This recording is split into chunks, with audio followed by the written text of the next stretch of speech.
So, Eileen, I've got a question for you.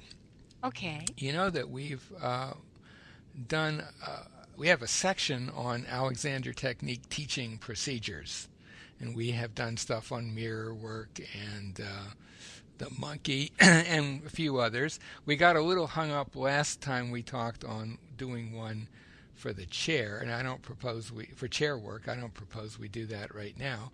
But certainly, you'd have to say that an Alexander Technique teaching procedure would be group work or working with groups.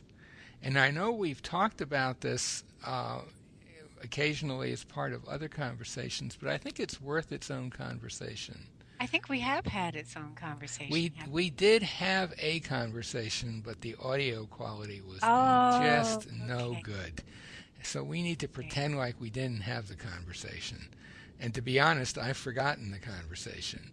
But maybe you could begin by just saying a little bit about what the term means and what its history is, if you like, and some thoughts about it. All right.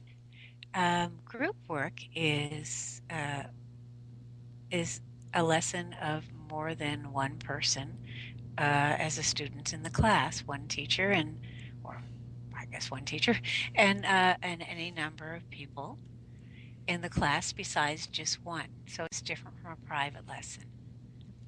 And group classes. Now, I may not be too good on the history of this, so I'm just going to do my version. Hmm. Um, well, certainly in the first original training course that Alexander had, you could say that was a group class Absolutely, you could. Yeah. where people are learning from watching as well as working with themselves as the other person is having their Hmm. turn, so to speak, with the teacher, a hands-on time with the teacher, and the teacher goes from one person to the next. Uh, and I don't know this for sure. Well, training courses have always been group work in that sense, the same as the first original one. Hmm. Uh, but I think in terms of large groups or figuring out some innovative ways to teach the technique to groups, I think it was really Marjorie Barstow that started that when she found herself back in Lincoln, Nebraska, and and she was teaching there, and she got invited by a wonderful, wonderful person and cellist named Peter Farrell who came to see her on sabbatical, came to learn the Alexander technique. She got invited to the college. I think it was, I don't remember if it was Indiana or Illinois, where he was teaching, a music teacher and a cello teacher, to work with his class. And so Marge had to figure out, here was she was going to have this group of people she was not going to be seeing more than once or maybe a few times, and how a young people that who may or may not be so attentive, and how she would actually get the information across to them in the most useful way that they could get the most out of it in a short period of time.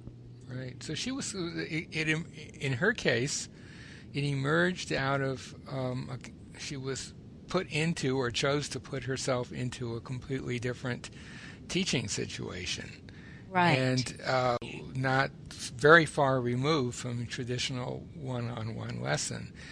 And if you read in the introduction that she wrote to the use of the self, the version that was published about 20 years ago, I guess, by Centerline Press, she talks about her how it came to be that someone said, I want you to do these classes. And she said, well, I've never done it before, but I thought I would just, I think she used the phrase, just give it a gambling chance. And off she went, in a bus apparently, and did it. And then over time, she got invited back, and pretty soon people from those groups came to Lincoln to take her summer workshops, and then the other people followed from that. So that's in terms of the history. I would say that Marge was pretty important, but I think it's important though to know that Alexander, not just with his first training course in 19, I guess 31, But Alexander's, the first recorded example of a group lesson is given by Alexander in Articles and Lectures and takes place, I believe it's Melbourne, Australia, in 1896. He has 19 students, all women at a religious school, and the way he writes about it in his autobiography is that the head of the school came to him and said, "I'd like you to teach your methods in our school." And Alexander said, "Well, I've never worked with a group before." And the man said, "We really would like you to come." And Alexander said, "Well, I'll just give it a try." And he doesn't talk very much about what actually transpired, but then he ends by saying, "And I was very satisfied with that experience."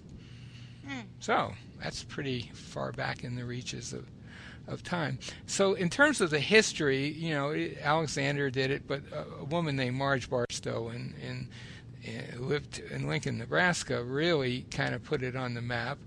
And I think it might be worthwhile just I think that's enough of the history, really, but it might be useful to just say a word or two about what the benefits that you see of a group class, what benefits do they have over a private lesson? After all, teachers' hands aren't on you very much, typically, and a lot of people equate hands-on with good teaching. So what do you think?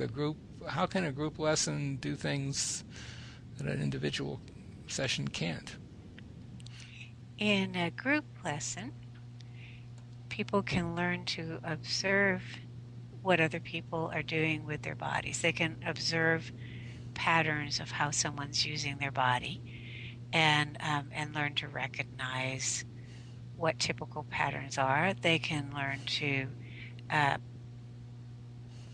actually work with themselves in a way that they get a stimulus in the group. They're talking to somebody, but that time there is devoted to their Alexander experience, and so they need to use themselves well when they're doing that. So different circumstances, and they just really learn to observe.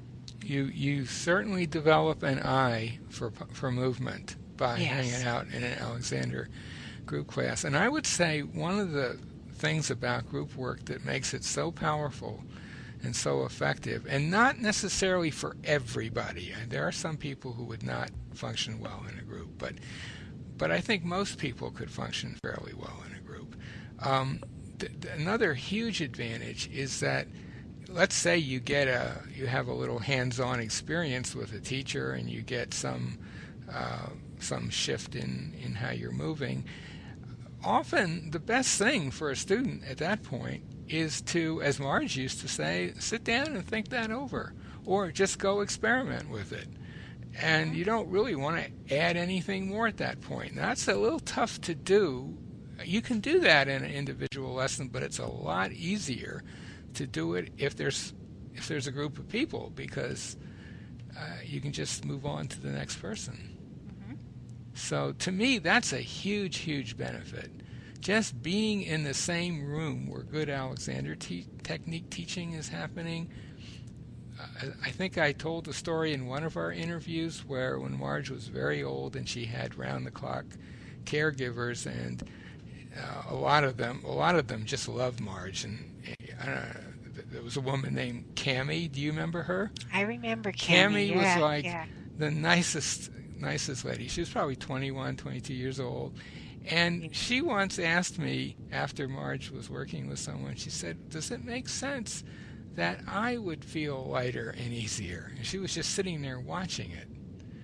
And I said, "Yeah, probably does."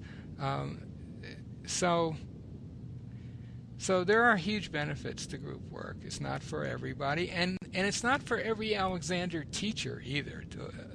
You could be a really good Alexander teacher and just not be cut out for group work.